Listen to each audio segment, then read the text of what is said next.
ہمارے چینل پر نئے ہیں پلیز سبسکرائب کریں، لائک کریں، کمنٹ کریں، شیئر کریں اور بیل آئیکن دبانا ضرور نہ بھولیں۔ پلیز بیل آئیکن دبائیں، آل نوٹیفیکیشن آپ کو ملتی رہے۔ اعوذ باللہ من الشیطان الرجیم، بسم اللہ الرحمن الرحیم۔ ان اللہ وملائکتہ یصلون علی النبی یا ایہا الذین آمنوا صلوا علیہ وسلموا تسلیما۔ اللہم صل وسلم وبارک علی سیدنا محمد وآلہ وصحبہ وبارک وسلم۔ عزیزان گرامی وقار، اللہ عز و جل کا بے پایہ کرم و احسان، اس کے رسول محترم صلی اللہ تعالیٰ علیہ وسلم کا فضل اور ان کی عنایت ہے کہ آج جمعۃ المبارکہ کی نماز شہنشاہ بغداد، شہنشاہ ولایت سیدی سرکار غوث الاعظم عبد القادر جیلانی بغدادی رضی اللہ تعالیٰ عنہ کی مسجد پاک میں ادا ہوئی، اور آج 15ویں شعبان ہے۔ یہاں پر غوث پاک کے آستانے میں لوگوں کا ہجوم بھی ہے اور یہاں ذکر و اذکار کی محفلیں بھی قائم ہیں۔ جس قدر ممکن ہو سکا ہم نے عبادتیں کی اور یہاں سے فیض حاصل کرنے کی کوششیں کی۔ احباب کا مسلسل اصرار تھا کہ شب برات کو معمول کے مطابق ہم کچھ نہ کچھ بیان کر دیا کرتے تھے، تو آج سلطان الاولیاء غوث پاک رضی اللہ تعالیٰ عنہ کے قدموں میں بیٹھ کر میں اپنے احباب اور دیگر تمام مومنین کی بارگاہ میں کچھ پیغامات پیش کر سکوں۔ عزیزان گرامی، شعبان کی 15 تاریخ یہ سب جانتے ہیں کہ بر صغیر میں خاص طور پر اس کا بڑا اہتمام کیا جاتا ہے، بلکہ عالم عرب میں بھی اس کا اہتمام ہے۔ نصف شعبان المعظم جس کو کہتے ہیں، اور شب برات ہم لوگ مناتے ہیں۔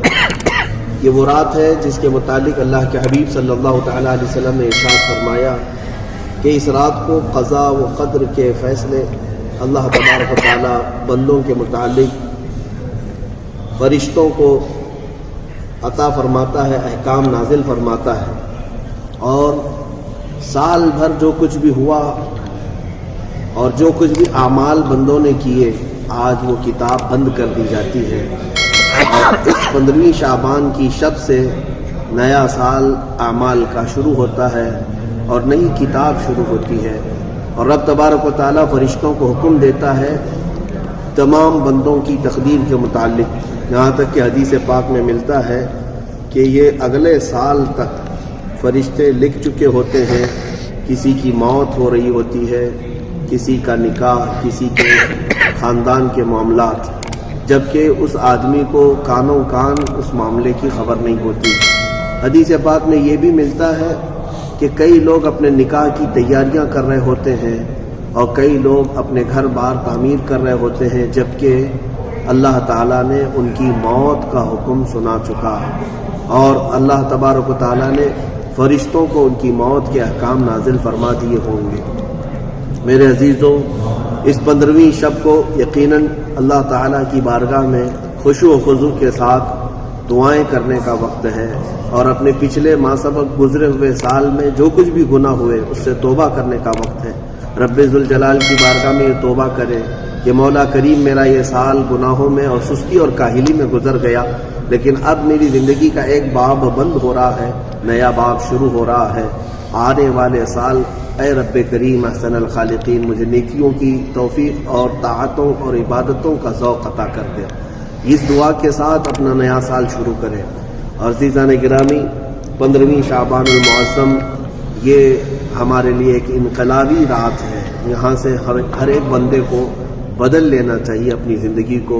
میں ان نوجوانوں سے گزارش کرتا ہوں جو ان راتوں کے آ جانے کے بعد بھی اپنی زندگی کو بدلنے کا سوچتے بھی نہیں، خیال بھی نہیں کرتے۔ اے میرے عزیز بچوں، تمہاری زندگی ختم ہونے کے قریب آ رہی ہے۔ یہ ہر سال جیسے جیسے بڑھتا جاتا ہے تم موت کے قریب سے قریب ہوتے جا رہے ہو۔ وہ دن بھی آ جائے گا کہ جب تمہاری موت کا فرشتہ تمہارے گھر دستک دے گا اور تمہیں مہلت تک نہ ملے گی۔ 15ویں شعبان آنے کے بعد خاص طور پر بہت سارے بزرگان دین اولیاء کاملین گڑ گڑا کر روتے بھی تھے، اور یہ بھی دعا حضور اکرم صلی اللہ تعالیٰ علیہ وسلم سے ہی منقول ہے کہ اے اللہ ہمیں رجب اور شعبان میں برکت دے دے اور رمضان تک ہماری زندگی کو پہنچا دے۔ 15 دن بچ گئے رمضان کو آنے کے لیے، اور ہم میں سے کسی کو خبر نہیں ان 15 دنوں میں کس کی موت ہونے والی ہے اور کون قبرستان جانے والا ہے۔ لہٰذا اے میرے عزیز نوجوانوں اور تمام امت کے غیور مسلمانوں، رمضان المبارکہ کو پانے کی حسرت اور تمنا ہر مومن کی ہونی چاہیے، اور دعا بھی کریں کہ مولا شعبان تک تو نے اس سال ہمیں پہنچا ہی دیا تو رمضان تک بھی پہنچا دے۔ عزیزان گرامی، یہ 2 مہینے رجب جس کے متعلق فرمایا گیا ہے یہ بیج بونے کا مہینہ ہوتا ہے، اور شعبان پانی دینے کا مہینہ ہوتا ہے، اور رمضان پھل کاٹنے کا مہینہ ہوتا ہے۔ تو آپ نے رجب میں اگر بیج بو لیا، شعبان میں اس کو پانی دے دیا، تو رمضان میں آپ پھل کاٹیں گے انشاءاللہ العزیز۔ اور رمضان جو ہے پھلوں کے حاصل کرنے کا مہینہ ہے، اور انہی لوگوں کے لیے جنہوں نے رجب اور شعبان میں بیج بوئے ہیں، اور جس کی رجب بھی اور شعبان بھی نارمل گزرا اور کوئی عبادتیں یا کوئی انہوں نے بیج نہیں بوئے نیکیوں کے، تو وہ رمضان میں کیا پھل کاٹیں گے۔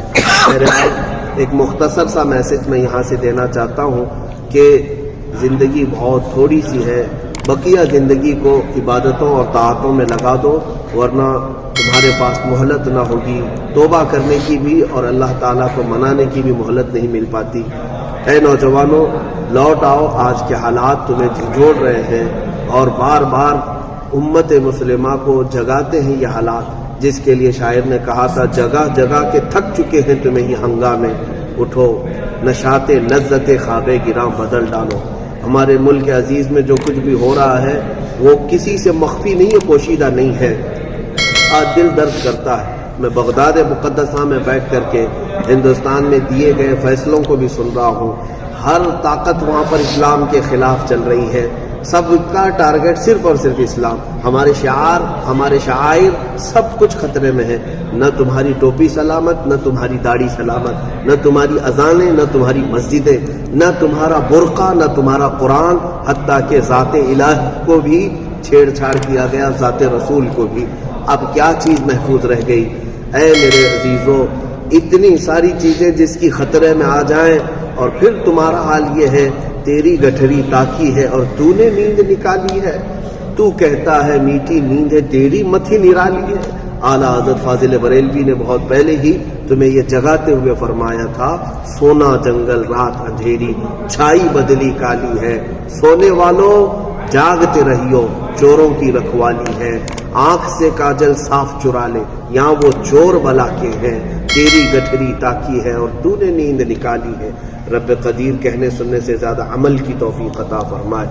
شہنشاہ بغداد میں سب کی حاضری کی دعا بھی کرتا ہوں، اور جتنے احباب نے مجھ سے درخواستیں کی ہیں اللہ تبارک و تعالیٰ سب کی جائز مرادیں پوری فرمائے۔